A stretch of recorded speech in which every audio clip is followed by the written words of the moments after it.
everybody, to the 23rd, I think it's episode 23 of the Burress Law Life and Friends podcast. Today I have a very special guest, Joshua Jones. How are you doing? Number 23. This is the Michael Jordan episode. Yeah, we have these little half episodes for people that aren't as important as a man of your caliber. But I'd hate to see those guys. No, it's actually like if it's got a legal component, it's a whole. If it doesn't have any legal component, then it's a half. And my understanding is you're in all kinds of legal trouble, so we're definitely going whole. At any point in my life, no matter what season of life I'm in, the constant thread, the common denominator in every season of life is that I'm in an overwhelming amount of legal trouble at any given moment. So yes, you're correct. Bring lawyers, guns, and money, as Hank Williams used to say. Yeah, or beer, bait, and ammo, as it were.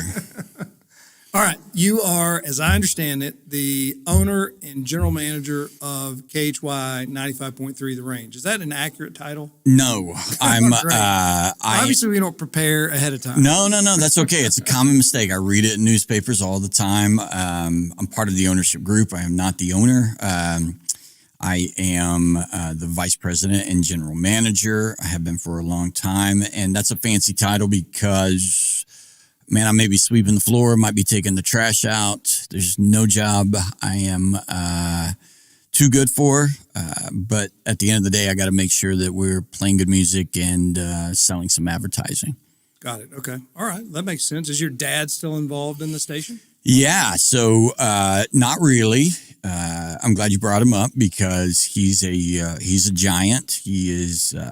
I would probably be in a bad cover band somewhere, or I'd probably be working on my 7th associate's degree in whatever, something that was unprofitable. If it weren't for him, but he's paved the way, and he grew up in Fannin County, outside of White Ride in Savoy. He was the son of sharecroppers, grew up super poor, was at East Texas State before it was Texas A&M Commerce, and he was on a track scholarship, was reupholstering furniture during the summer in an unair-conditioned warehouse, and heard an ad for an AM station in Bonham that needed a weekend disc jockey. And he told his buddy he was reupholstering furniture with, "I'm out of here." And that was, I believe, 1959. And believe it or not, that was the beginning of Metro Broadcasters. That was the embryonic stage of what would later become his career in radio, and ultimately the station that my folks had when I was a kid, and then KHYI and KXCZ and the Texas Music Revolution and all these things we do. Yeah, it all started in a furniture shop in Commerce. Very nice. So where did you grow up? I grew up in Rockwall. In Rockwall. Yeah, the cradle of civilization. Okay, so yeah. So I know that we have some people in common. I went to school, we were next door neighbors with Allison Moore. Yep. And then you went to school with her. She's from Rockwall. Her mother, Pat, was my 5th grade teacher. I would like, if Mrs. Moore is listening at some point to this podcast, I'd like to apologize for any 5th grade behavior issues I probably had. But yeah, Allison was in my class at Rockwall. She's great. So you guys went to college with each other. We did. And it was funny too, because she would probably remember this, but I think they were downtown McKinney or something, and they stopped by, and I got to meet her mother. And I got to apologize to her mother for having a crush on her daughter. Well, we were always just friends, but yeah, she was very special. She's a very sweet girl. Yeah, sweet family. Austin. Cool. So I thought we had a connection in or around Paris too. That's where I'm from. Don't you have a connection there? Yeah. So one of my, if not my very best friends over the last 25 or 30 years is John Coker, who I believe you went to high school with and grew up down the street from. Sure did. And what's weird about John Coker is we met as freshmen going to college in Abilene. We literally lived across the hall from each other in the dorm, in the Anderson dormitory. And we struck a fast friendship and were inseparable for most of college and beyond, and still talk all the time. But what's crazy about that is we found out later that our grandparents had been friends outside of Paris in a little town called Deport, where my mother and my was from, and my grandparents lived. And the craziest part of that, I was in Deport maybe a year and a half ago, a really tiny little unkempt cemetery, visiting my great-grandparents' graves, and I saw a headstone that said the name Coker on it. And so I texted John, and he texted his mom. And what's crazy about that is, even though he and I didn't meet until we were in Abilene as 18-year-olds or 19-year-olds, what I found out that day a couple of years ago was that our great-grandfathers were buried about 15 feet from each other, and that our grandparents had been friends. So, sometimes, Jason, I know you know this, a lot of these friendships and a lot of these relationships, like, they've been in the cards for a long time. Like, you were destined to be that person's friend, or there are greater things at work, greater things beyond our control, and there's purpose and intention behind all things. That's what I believe. And I believe my friendship with John Coker is a great example of that. Let's get into the radio business. Sure. So I'll bet you had to be scared to death, you and every other radio station guy, when streaming started happening.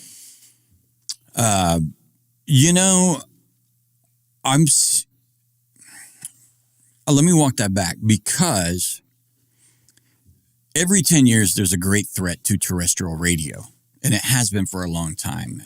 In the 30s, it was large companies stopped pouring money into radio because they thought the television would make radio obsolete.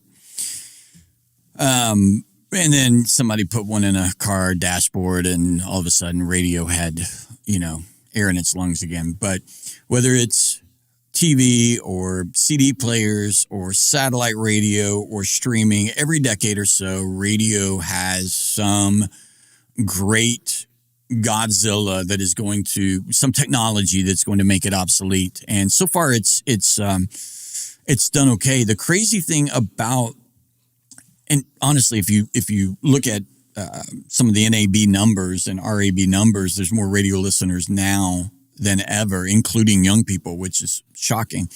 But when we started streaming at KHYI, we had, and I mean this with my whole heart, absolutely no idea what we were doing. We had, and this is crazy, I haven't actually told this story in quite some time, all of our competitors were streaming. And I thought, hey, they're all doing that. We should do it too. It's the exact ideology that you tell your kids not to do. But I was like, man, everybody else is doing that. We got to stream. I don't have any idea how to monetize it. I don't have any idea like really what it means, but we've got to be doing it. And the craziest thing about that, when we started streaming KHYI, we are such a rare animal and a rare breed as far as what we play, our programming clock. A lot of people say they do what we do, but nobody else really does what we do. So when Arbitron, which is a radio ratings company that was purchased by Nielsen a few years ago, when Arbitron first started measuring streaming numbers, KHYI was one of the 20 most popular internet radio streams in America. And for a month or two, we were top 10. So it was this funny event where here are these guys who have no idea what they're doing. They're not, IT guys.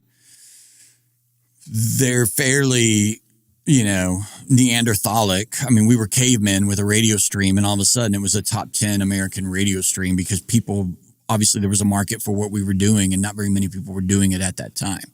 It's crazy. So I wasn't scared when radio stations started streaming. I was dumb and fell into some success. Again, we didn't know how to monetize it. We didn't really monetize it, but it was a cool talking point for a while. But Nielsen or whomever, they do measure it?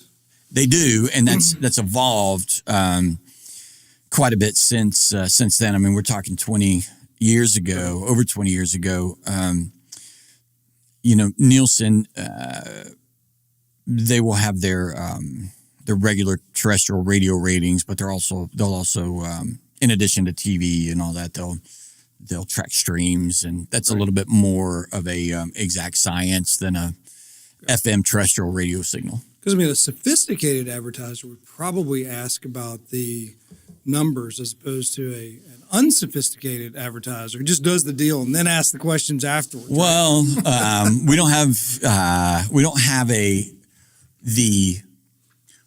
the luxury of, we don't subscribe to Nielsen. It's cost prohibitive, especially for a mom and pop company like ourselves. And so we, fortunately or unfortunately, even if our listener was the most sophisticated, even if our advertiser was the most sophisticated advertiser on the block, because we don't subscribe to Nielsen, we're not able to legally provide any of that information. And so the beautiful thing about that, Jason, is that we're forced to sell results.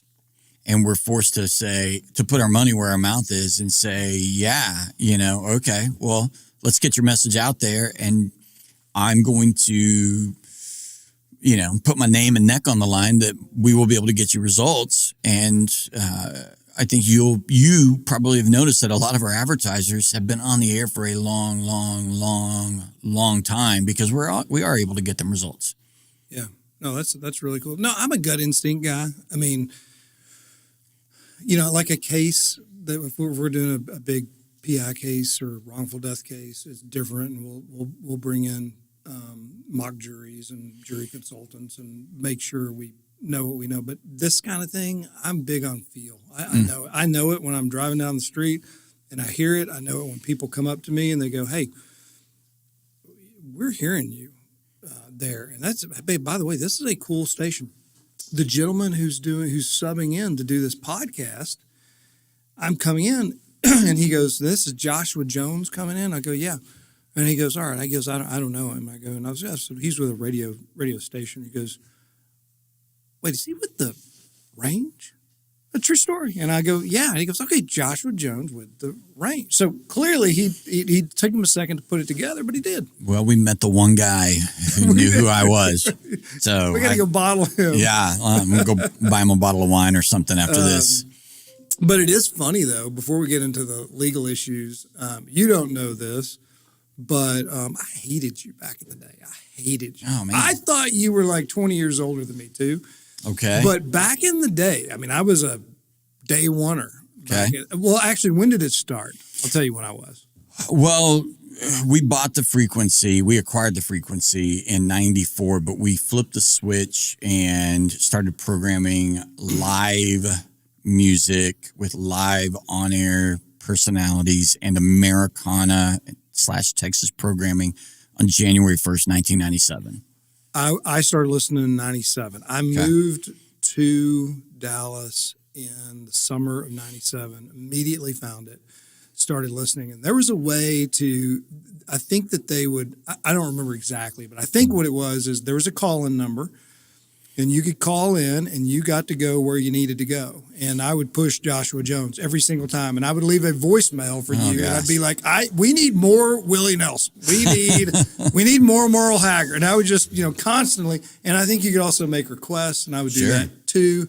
But I know I've left numerous voicemails with you. I was that guy because I just cared about it. Well, you are passionate about music, and it's one of my favorite things about you, Jason. I would say we would get a lot of, when I'd get to work every morning and check my voicemail, you'd have the beeping thing on your old, phone.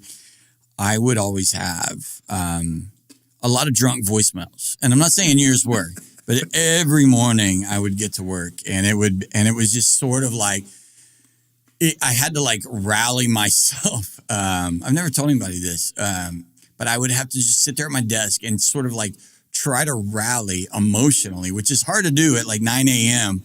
and just think, okay, here I go. And then I'd start pushing play and it would be some drunk guy in Blue Ridge telling me, why aren't you playing more Gary Stewart? Yeah. Gary Stewart.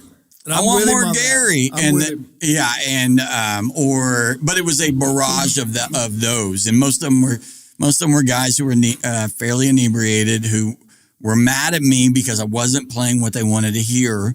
And I wasn't really even involved in the programming at that point. I had sort of I had an employee who was like my Obi-Wan Kenobi, and his name was Bruce Kidder.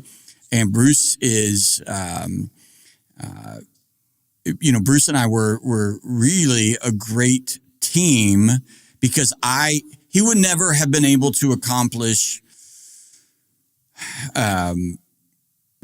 he would have never had the access to a frequency to, if I hadn't gone to bat for him and sat there and twisted my father's arm, as it were, to, hey, let's do something a little bit different. But I would have never had the knowledge, the idea, Right. The relationships, the network that Bruce had. So it was a great team while it lasted. And it would have, this KHYI would never in a million years have been what it was or continues to be without me standing on the shoulders of Bruce Kidder and guys like Bruce Kidder, who really, because I was an idiot, man. I'm an idiot now, but I was a real big idiot back then, and I needed people to constantly show me the way and keep me in between the rails, and Bruce was good at that. Yeah, I remember making many requests with Bruce Kidder back in the day. Yeah. I remember the name very well. But it is like music is just, there's just something about it. Like I found myself at Zen, it was a day or two or three ago, and I was with somebody and we were talking. I was like, let me tell you what Josh can do better. Let me just tell you what I would do. Like, because, who wouldn't want to be in charge of a radio station? Like that is super cool. And like, I would hate to have somebody tell me how to practice law and handle a case. But like we all feel like we're experts in music one way or the other. It is interesting. It's music is something we're super passionate about. I've got a few friends in ministry, and the number one complaint they hear, probably 60 to 80% of the complaints they hear in their church services are about the music. Now, some people love it, but dude, it's the old adage, man. You can't make everybody happy. And running a radio station is a daily exercise in pissing people off. Yeah. No matter how great your intentions are, no matter how humbly you approach it, no matter how well thought out your methodology is, no two people are going to have the same exact taste in music. And yeah, you're going to alienate somebody at least once or twice an hour, if not more. Yeah, I just felt like it was my job back then to carry that Willie banner because it seemed like things were going backwards, and it was Garth and it was all these people. 100%. And then y'all were playing different stuff, and of course you're doing what you were doing. But everybody's got somebody that they're rooting for, and it's just so passionate. Let's switch gears and I want to talk about the legal side of it, because there's got to be legal issues that you run into. I mean, you've got the FCC. Let's start there. Sure. FCC, tell me about that.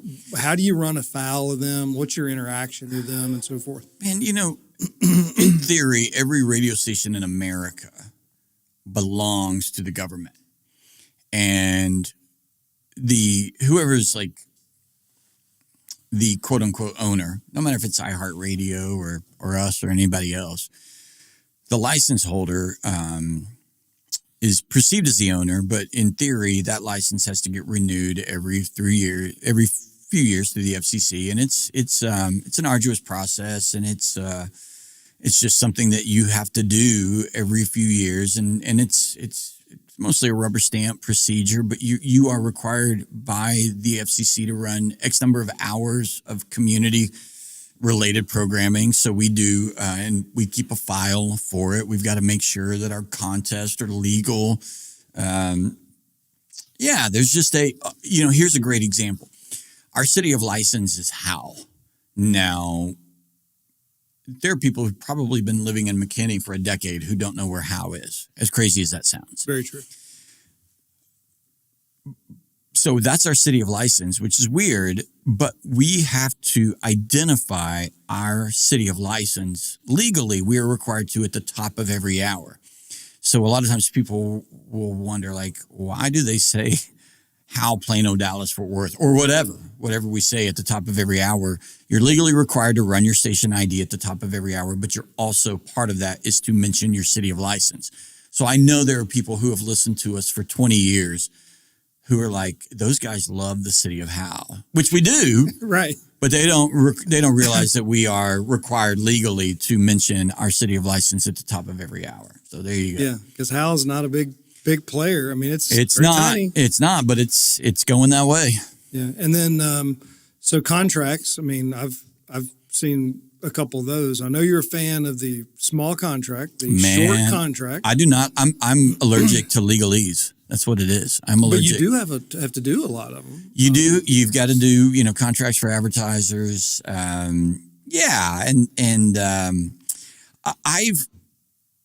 I've never really met anyone from the FCC except one time they stormed our offices like they were ATF agents and we were Branch Davidians. And that's probably not a very politically sensitive joke. So I apologize. There's a really good Netflix special. I was looking for it the other day. I need to go watch that. So, but we did have some FCC agents show up and flash badges maybe 8 years ago, 10 years ago, and I was like, I don't understand what's happening. And I don't even remember what the deal was. I think some competing radio station turned us in for something that was bogus or ultimately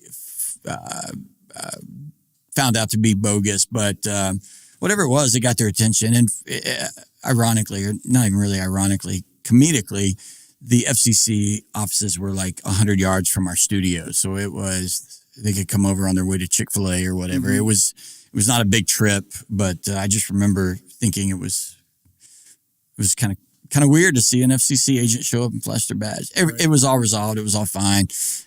Whatever was going on was a non-issue. But yeah, we just kind of keep our nose clean, follow the rules, do what we're supposed to do, fly under the radar, and we love the FCC. Yeah, I'm assuming y'all probably have legal counsel on retainer, but you in DC. In DC, okay. But a lot of the stuff you're probably doing yourself, right? I feel like they're doing a lot for us.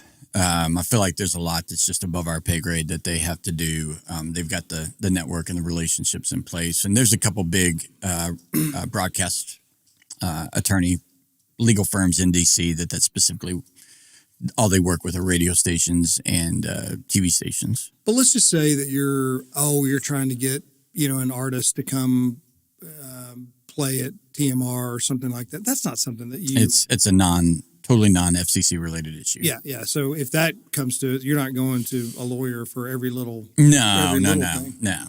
Gotcha. Yeah. Now, I mean, those will be longer contracts, mm-hmm. obviously, bringing an artist in. And that's a whole, Texas Music Revolution, which is our biggest annual promotion. It's a 2-day music festival here in downtown McKinney. That is such a different animal from I know I run both companies, but it is two different companies that overlap a lot. But yeah, that's the TMR has very, very, very little, if not nothing, to do with the FCC. Got it. Okay. So what about, can an artist say, I don't want my music played on radio? Is there anything like that, or you just automatically have the right to play whatever song you want? I'm super curious about that. No, that's a great question. I don't think I've ever been asked that question in my entire career. That is a great question. I don't know that an artist has much recourse if they've put their music out into the world for consumption. I know that if you play it, if you're a broadcast entity, you're going to have to, pay publishing. You're going to have to jump through some hoops, and you're going to have to pay some fees to play music. But I don't know if an artist could say, I don't ever want my song heard on your radio station again. I've never even thought about that. It seems like a strange business model for an artist, but I'm just there's some strange stuff going on too. Well, yeah, there usually artists will give you their firstborn child to spin their music. Right. And so I've never considered the idea of an artist begging you not to spin their music. I could see a case where, like, if an artist had an old album that was maybe early in their career with a producer that didn't really know what they were doing and it wasn't mastered well, and maybe this artist wasn't really proud of this album, I could see them not wanting it to get any airplay. But normally, the flip side of that is a radio station only wants to play the best music you have to offer. Right. It's normally a radio station. Now, where that would maybe potentially come to a head is if an artist had a song they hated, but everybody else loved it. And he didn't hate the song, but Hayes Carl's Down the Road Tonight was written in a matter of minutes in the studio because he needed another track. He had no idea that that would become the radio single on that particular album, or that it would have the life that it would have. And so he didn't hate the song. He just didn't know the song. And that was the song that was a hit for us. So, I mean, there are cases like that, but that's a great question. Now I'm curious. Part two. See, I set that up. I'll try to get you an answer. Yeah. Okay, so what about, like, this artist is going to be here during this month and therefore I can't announce something until this time? Are there legal issues that you deal with in that regard? 100%. So what I hear you asking is radius clauses. Yeah. So if there's a venue in Fort Worth and they're going to spend, let's say, $100,000 on a big national, $100,000 is not what it used to be, but let's say they're spending $100,000 on an artist who's a national touring artist. Well, they don't want that guy playing in Arlington the next night. They don't want him playing in Dallas the next night. And so they'll have a radius clause, and there's all kinds of radius clauses. Normally they're 90 days, 90 miles. And it's not so much like if there's a venue in Fort Worth and there's a radius, they've got an artist who's got a radius clause and they don't want him to play in McKinney. It's not because they think they're going to sell a lot of tickets in McKinney, but it's the people that live in between McKinney and Fort Worth who are on the 50-yard line who might go to this show or might go to that show. They want all those people, so they try to protect themselves with the radius clause. Also, the artist wants to protect their value in the market, so they're only going to play the market so many times each year. And then you want each show to feel like an event. And so it's hard to do that if an artist is coming through and they're playing 3 times a month and there's no radius clause or whatever. So radius clauses protect the venue. They protect the artist. They make each show more special. But yeah, when I send an offer out for Texas Music Revolution, or if I'm, consulting for somebody, every offer I send out for a headlining band 100% has a radius clause in it. And yeah. So how about this question? So there's got to be ebbs and flows along the way in terms of leverage with artists. Right now, do artists have more power than they used to? Do the venues have the power? I mean, how does that power structure look like? Well, I'm limited to this market as far as my knowledge. So Dallas-Fort Worth is the 5th largest U.S. media market. Collin County, which we're in, obviously is part of that 11-county index. So McKinney is part of the metropolitan DFW area. So yes, it's the 5th largest media market in the United States that we are a part of, but it's the single largest country music market on the planet. So there's more country music fans in this area than anywhere else on earth. So if you are... there are artists that might make $100,000 in DFW that might top out at $15,000, in other parts of the country. This is where they make their gas money for the rest of the year. And so these shows are special that are in the DFW market. And if you're a good artist with a big following in this market, you have a ton of leverage. And there are so many music venues that have opened up in the last 5 years throughout Dallas-Fort Worth, that the venues are tripping over themselves because it's become a little oversaturated, especially on the west side of the Metroplex. It's become a little oversaturated, so the venues are all fighting over the same 15 bands, and that gives the artists more and more leverage, and that drives the price more, higher and higher, quite frankly. So artists there are artists that we're happy to make, and I know this because I've had to deal with this for the Texas Music Revolution in the last 6, 8, 9 months, but there are guys that were making $200,000 a year last year that won't look at anything less than $400,000 this year. For a single event.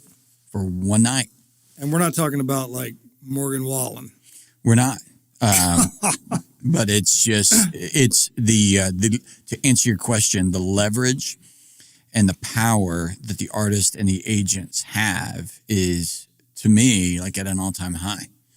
And you've got casinos nearby, and they don't care about, They don't care about money. They've got the money. Well, they don't care about selling tickets. They just care about bodies, because those guys are going to hit the tables before or after shows. So they can lose $100,000, $200,000 on a show, and it's no big deal because they're going to make it back elsewhere. I lose $100,000 or $200,000 on a show, I've got to go refresh my LinkedIn profile and start trying to get a new job. So I want to get to TMR and a couple other things, but why don't we talk about our big announcement, our deal that we're doing? 100%. I'll let you do the honors. So the studio sponsorship, is, I'm super excited about, a lot of things, but one of the many things in my life I'm excited about is just the radio station's partnership. It's sort of a manifestation of our friendship, our relationship, your relationship with the radio station. You were kind enough to reach out. How can we partner up in a way that's not just cut, copy, paste, but something unique and original? And we had just relocated from our studios in Dallas to our old studios in Allen that we were remodeling. And we just hatched this idea between you and I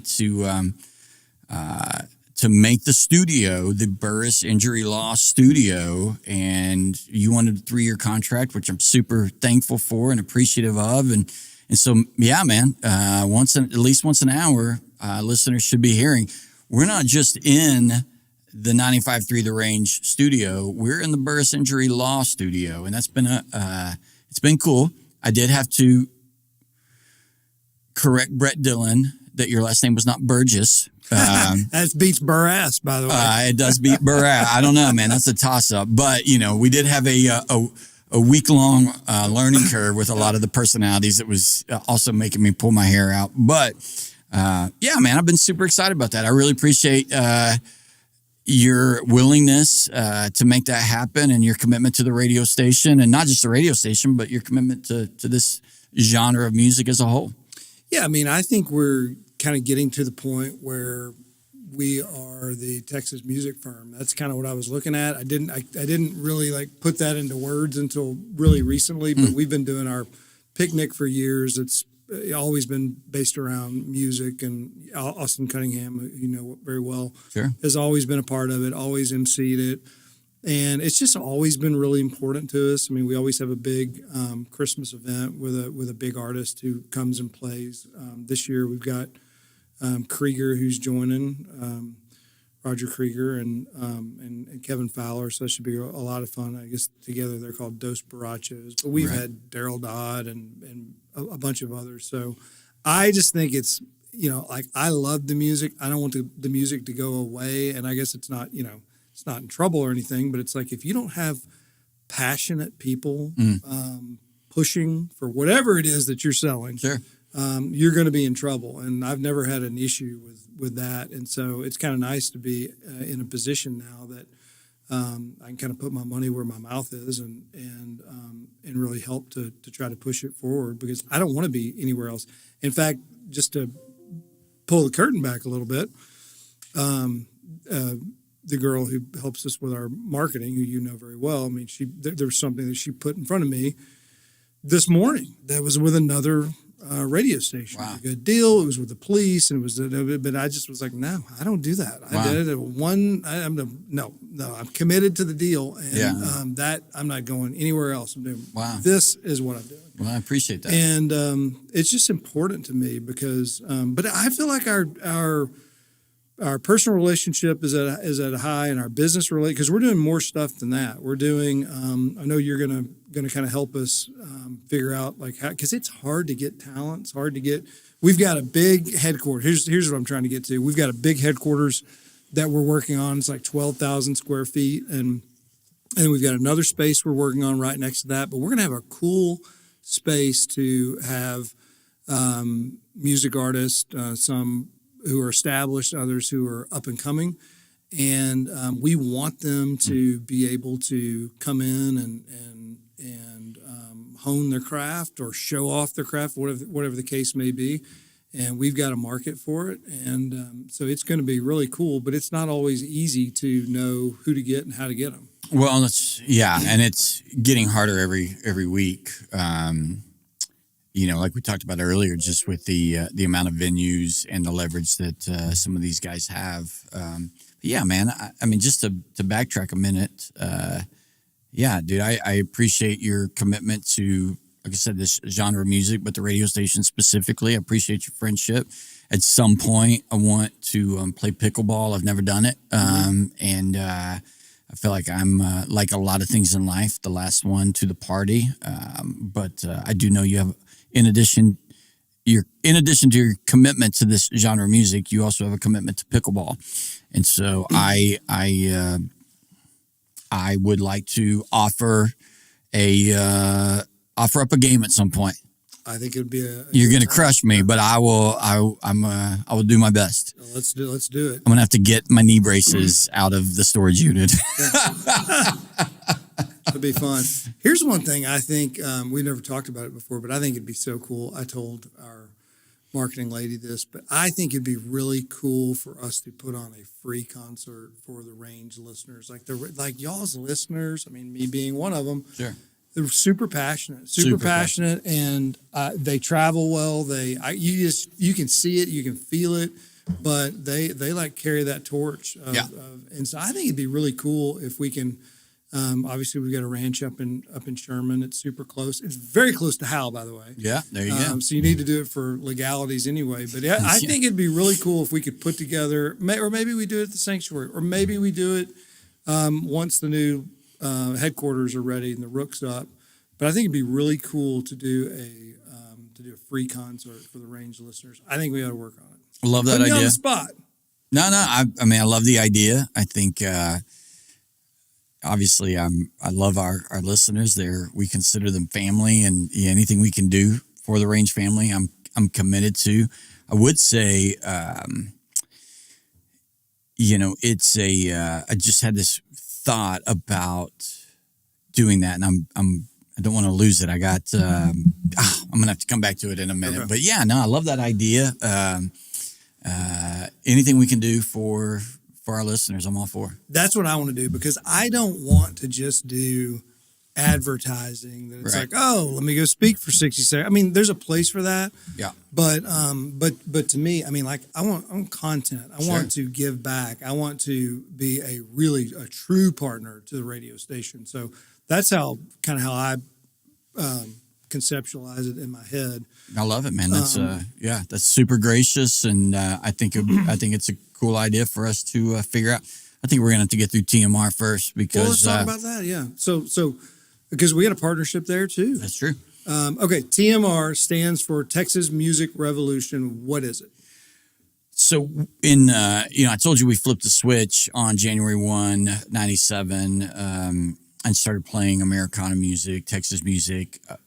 Right around the same time, maybe within a few weeks of that, I thought, you know what? Well, actually, I had just graduated college and I was living with my parents as a broke, almost unemployed 22-year-old.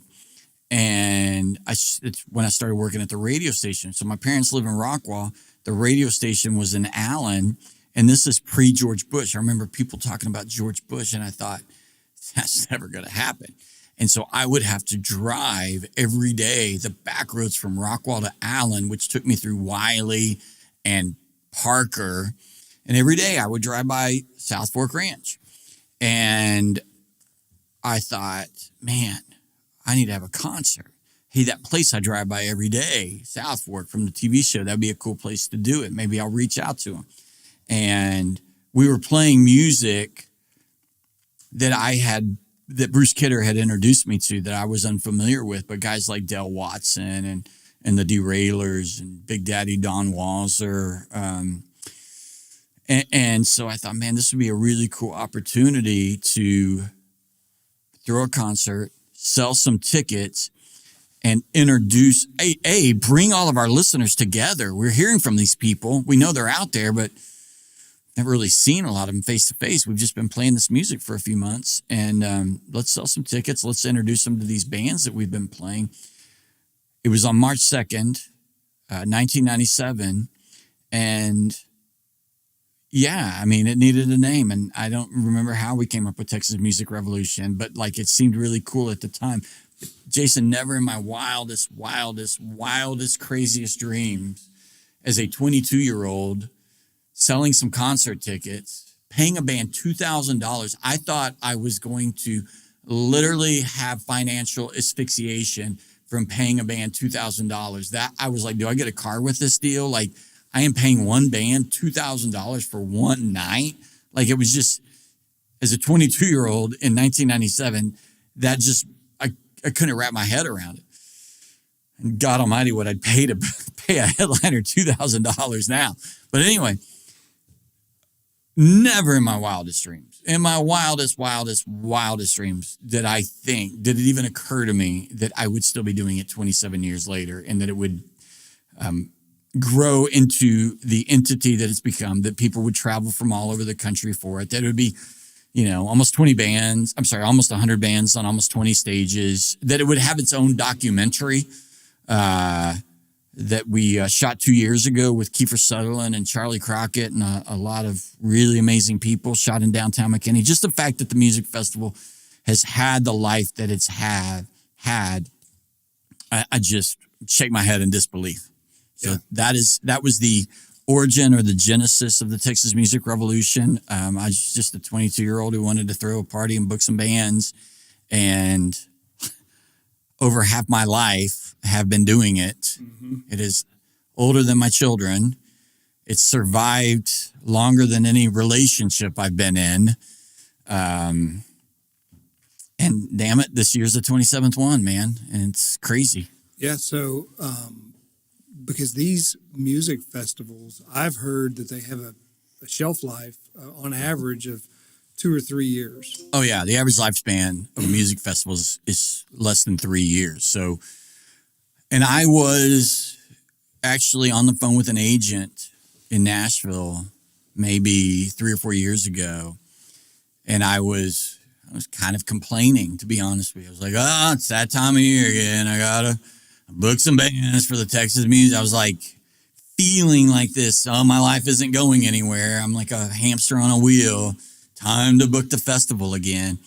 And this friend was like, dude, I need you to shut up, because this is such a feather in your cap that this music festival is still going on, and you need to like own it, lean into it, take some pride in it, because it's quite an accomplishment.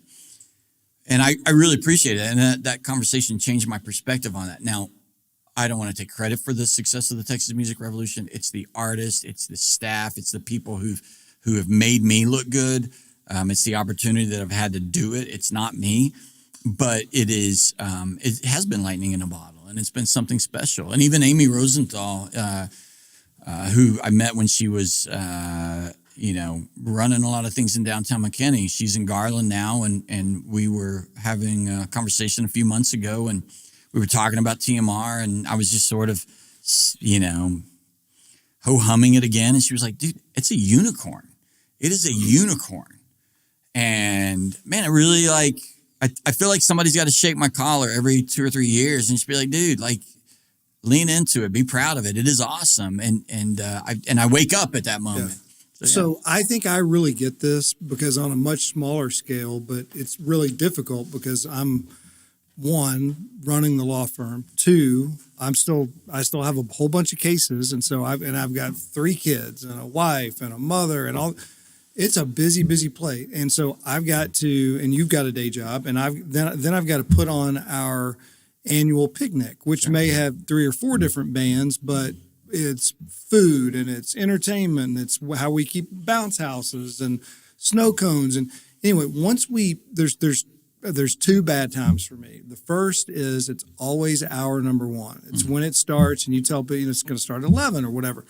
And those first few minutes, you're like, nobody's going to come. Nobody's going to come. This is going to be a total failure. And that gets in your head.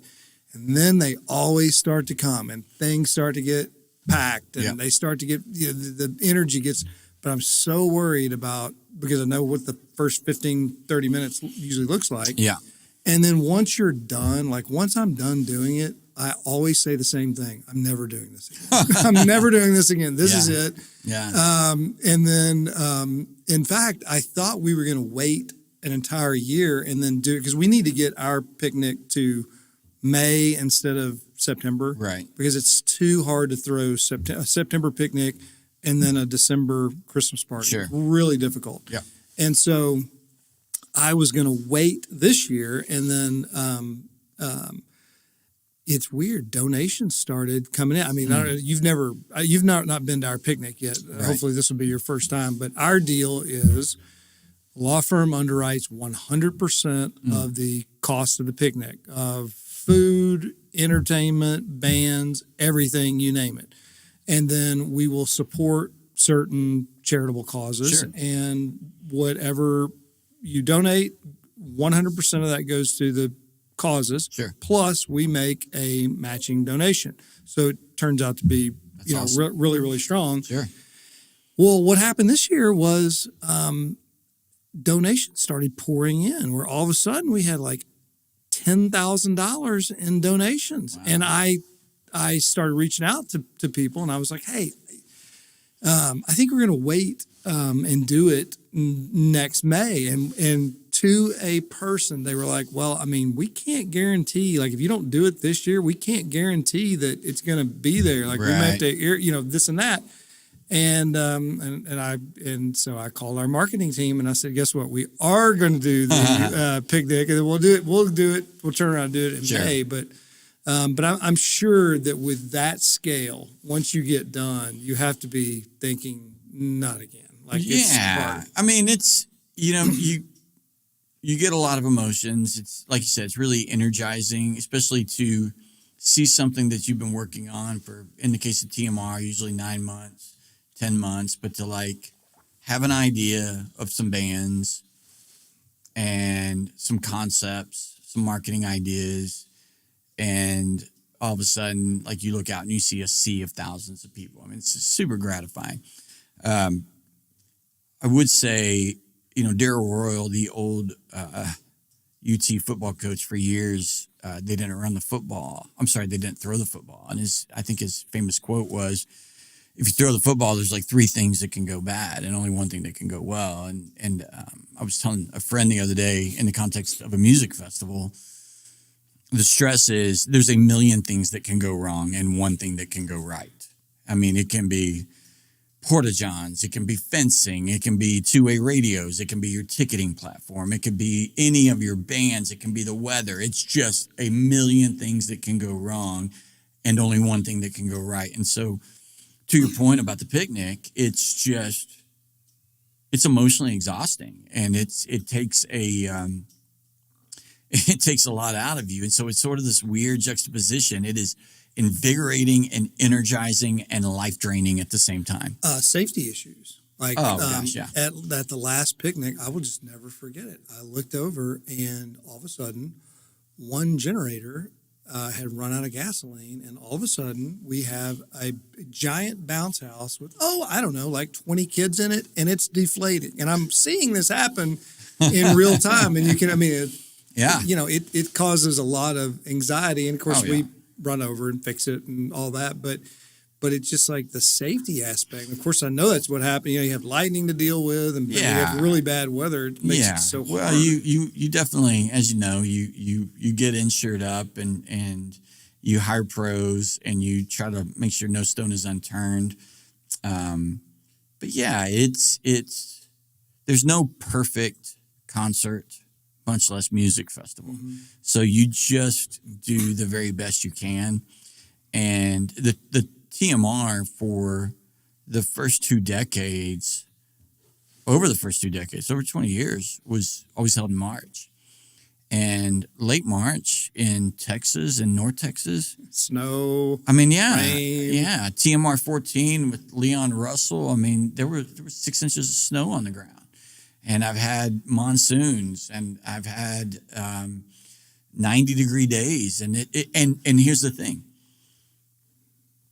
What if you miss rain or crazy weather in March? You miss it by a day or two.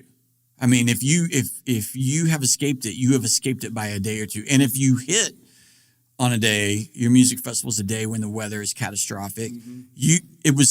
It's going to be perfect the next day, or it was perfect the day before. So it's just it's the most expensive time of the year in North Texas to buy rain or shine insurance. Late March is super cost prohibitive because all the weather people know you never know what you're going to get. Yeah. So let's reset. We've got Texas Music Revolution 27 in downtown McKinney on Friday, June 2nd and Saturday, June 3rd. And how do we get tickets? KHYI.com. You'll see a link for TMR 27, and that's the easiest way. You can buy Friday only, Saturday only, 2-day tickets, or VIP tickets. VIP tickets are almost sold out. All right, so TMR 27, downtown McKinney, Friday, June 2nd, Saturday, June 3rd. Go to KHYI.com.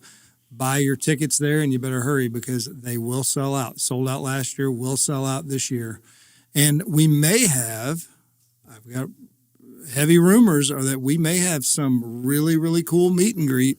That would be cool. I heard those same rumors. I'm waiting for some text messages back, but would sure be cool if it happens. See, that would be great for the 95.3 The Range fans. That's good for the fans. Good for everyone. Yeah, I agree. All right, let's do quick hits.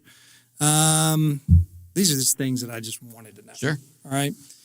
If you had to guess, and maybe you know, who has been played the most? Like, who's been spun? Which artist has been spun the most on the station to date? Willie Nelson or Robert Earl Keen. All right. Who won't be played on the station? Now, that's a big list, but like, who won't be played that let's talk about like one that's like close to the line. Like, let's take Morgan Wallen. Let's take Midland. Think about those. We'll play Midland. We won't play Kenny Chesley. We won't play Tim McGraw. We won't play Keith Urban. We'll play Midland. In fact, we were the first station to play them. You don't want to preach to the choir. And even though you used to frequently call a radio station, there's a thought through radio that's been around for decades that radio stations will hear from less than 1% of their overall audience. You will never meet or hear from 99% of your listeners. And so we try to be careful not to preach to the choir too much because you can definitely fall into that rut. For example, like a Toby Keith. Toby Keith's great. Got a friend that used to, work on his team. And, by all accounts, I don't know him personally. I'm under the impression he's a great dude. But, man, if we play a Toby Keith song, we get so many angry phone calls and emails. So Really? that's He's not. He's too commercial. He's not. I think a country little enough. too commercial. Yeah, maybe a little too commercially viable. There are some guys Okay. like Toby, like Alan Jackson, that are actually neo-traditionalists. I think they fit on the radio station, but the amount of guff we get from listeners when they hear one of those guys next to a Ray Wiley Hubbard or next to Adele Watson, they just, I mean, quite frankly, they think it's blasphemy. So Morgan Wallen, who's big star. Sure. I think he's good. Sure. By the way, I think he's good. He's a non-starter. Non-starter. There are other guys I think are great, but I don't know that they're on brand. Okay. What about George Strait? Totally on brand. He's on brand. Okay. Totally I on just brand. don't remember hearing a ton of George Strait through the years. You might be right. I hope you're wrong. I could be wrong. Well, I mean, I would feel like he's one of our core artists. Okay. I think we've probably ebbed and flowed over the years. There have been times we've played more George, but George is kind of a guy who transcends country music playlists because, especially for us, he's from Texas. He's above and beyond sort of the boundaries, and yeah, absolutely. I think he's talk about a neo-traditionalist. He and Dwight Yoakam, to me, are the singular neo-traditionalists that in the 80s sort of put real country music on the map. Country music had always been a southern rural male phenomenon, and it started to drift away from that a little bit in the 80s, and it really, really drifted away from that in the 90s. And there were a few guys, these neo-traditionalists, who were like kind of kept it real for a while before there was really such a thing that was branded as Texas country music or Americana music or whatever. So so y'all play Americana, Red Dirt, Texas music. Like, what's the difference between the It's a great various question. genres? No, it's a great question. A lot of people have different names for the same thing. Okay. There are some scholastic articles that suggest there is a triangle in country music, with one point being Nashville, one point being Bakersfield or the West Coast, sort of your Dwight Yoakams, your Merle Haggards, your Buck Owens, and then the third point of that triangle being Austin or Texas country music. So if you look at it from this lens, what we've been committed to is the edgier, cooler stuff coming out of Nashville, the less overproduced stuff coming out of Nashville, and then the West Coast sound, and of course the Texas country music. Now, that being said, I feel like at the end of the day, country music, mainstream country music, chased away male listeners in the early 90s. All of a sudden, you had guys like Billy Ray Cyrus and people cut from that vein or cut from that cloth they expanded and single-handedly changed the target demo of country music. Like I said, country music had always been a rural southern male phenomenon. And then in the mid to early 90s, all of a sudden the demographics shifted and it became much more 18 to 34-year-old female driven. Now, the reason that's important is that's who has most of the purchasing power for most American households. That's who advertisers want. Your Nabisco crackers, your all-temperature cheer, whoever, they all want the 18 to 34-year-old female demographic. Unbelievable. So all of a sudden, country music's like, how can we get more? So it became sort of this Billy Ray Cyrus, Garth Brooks cloning factory. And, before you knew it, within a couple of years, it was all these dudes who looked like Calvin Klein models singing about the tribulations of single motherhood. And because of What's that, up, Midland? yeah, because of that, there was a mass exodus of male country radio listeners in the mid-90s. This was what my original master's thesis was on. They went to sports talk radio, I think. Boom. Guys like Rush Limbaugh and Howard Stern went from becoming popular personalities to pop culture icons. Classic rock had a resurgence, and you saw new formats like sports radio emerge in the mid 90s. And my premise is that was due large in part to this Nashville cloning factory and the shift of demographic in country music. So to answer your question and to get real nerdy on it, at the end of the day, KHYI is a country radio station targeting male listeners. And we were the first one to do it in a long, long time because they had been chased away by mainstream country radio. Mainstream radio, country radio, wasn't playing The Hag, wasn't playing Waylon or Willie, and it sure as hell wasn't playing Del Watson or Don Walzer or, some of these guys who were Junior Brown, some of these guys who were throwbacks, BR549, that KHYI started spinning in the early aughts. Okay. So, wow, that's fascinating. What a great answer. I feel like I learned a lot. Well, I probably bored everyone to tears. They probably, if you were watching this at bedtime, you were probably asleep now. And that's okay. Hey, we've got my mother, we've got my kids, we've got my wife, and we've got members of the firm. All right. Okay, couple more. When you're going down the road, who are you listening to? Or great. if it helps, who should we be on the lookout for? Either way. I get so much country music that I find myself listening to a lot of talk radio, sports talk. One of my best friends does a sports talk station in town, so I will check out what he's doing. The artist that you should be on the lookout for is a guy named J.D. Clayton, and we just started spinning him. In fact, we're adding a song of his called American Millionaire this Monday into rotation. You know that before anybody else in the world knows that. The song, I love the song. We all love the song. It was 5.5 minutes, and we can't play a 5.5 minute song, so they got us a 4-minute cut yesterday that I personally requested. That song's going into rotation, in heavy rotation on Monday. J.D. Clayton's going to come play our bathtubs.com stage at TMR.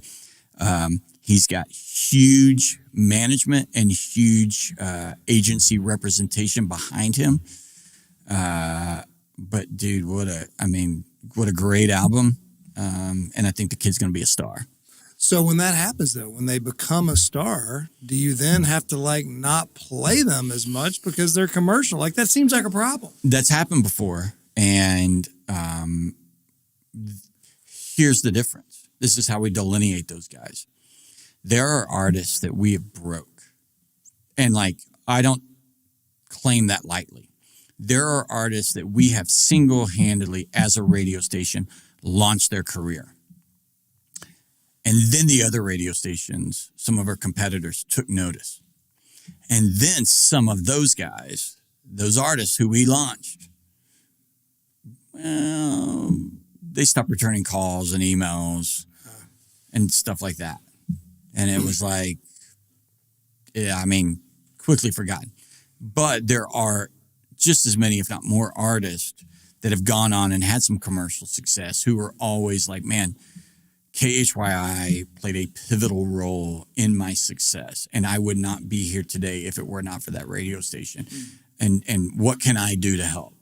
And man, those guys, dude, I am so thankful and so appreciative for their loyalty, for their perspective, for their appreciation, what we're doing. But on the same, I try not to be a bitter person, but at the same time, it's hard to not let it get under your skin when you helped someone have a career and now you are so far in their rearview mirror that they don't take the time to call you back or even acknowledge the relationship. And there's definitely a handful of dudes. Yeah, it seems like there's quite a few who do have that loyalty, and then there's some that kind of don't, and that's got to stink from your standpoint.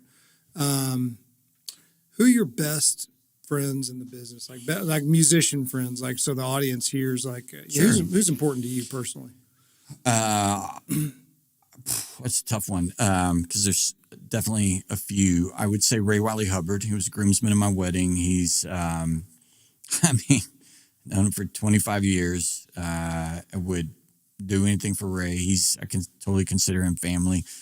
John Davy Kent is a guy who's might not be a household name. One of the most talented people I know. He's from Celeste, and that dude was playing Lollapalooza and Jay Leno and everything before he was 18 years old. Lives in Nashville right now, but I mean, he's a confidant. He's a great dude. It's just a really tough question because I feel like I'm interacting with artists via text message and phone call so often. You know, I reconnected with Robert O'Keen a couple weeks ago. We hadn't seen each other in a couple of years, and I genuinely forgot some of the funny stories that he and I had. But yeah, man, there's a lot of those dudes.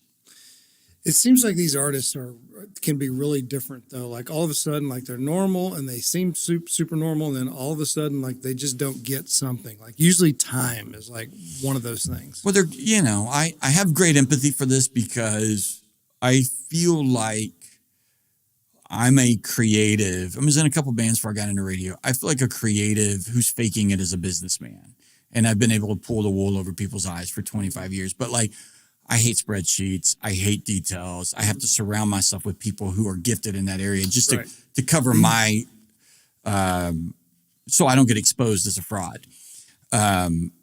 So I have a little more empathy for an artist being a creative and struggling to show up on time or be where they're supposed to be or do whatever. But the other thing I'd say to that, and I think it's important, Jason, I was telling a friend yesterday, every album is its own business. Every album is its own small business. And, you know, I can't tell you over 25 years how many people I know that have said, hey, here's my album, or hey, I just recorded this album. I'm now throwing it out into the universe. And I'm like, whoa. Who's your promotion team? Who's your PR team? Where are you touring? What is your strategy to get this album heard by people, to get this album sold or downloaded? Like, what's your business plan? Who's your team? Wait, I just thought I had to record an album. Well, that's like what I learned a couple of years ago. I thought making a documentary was, hey, we just filmed that documentary. We're ready to go. Well, that was like 10% of the work, you know? And I think an album's the same way. And so I think the artists that get it, that they understand it's a business, that they have a team, they have a network, they have a plan, they have investors, whatever, those are the guys who sort of even sometimes with a marginal amount of talent, those are the guys who can carve out careers for themselves. Very cool.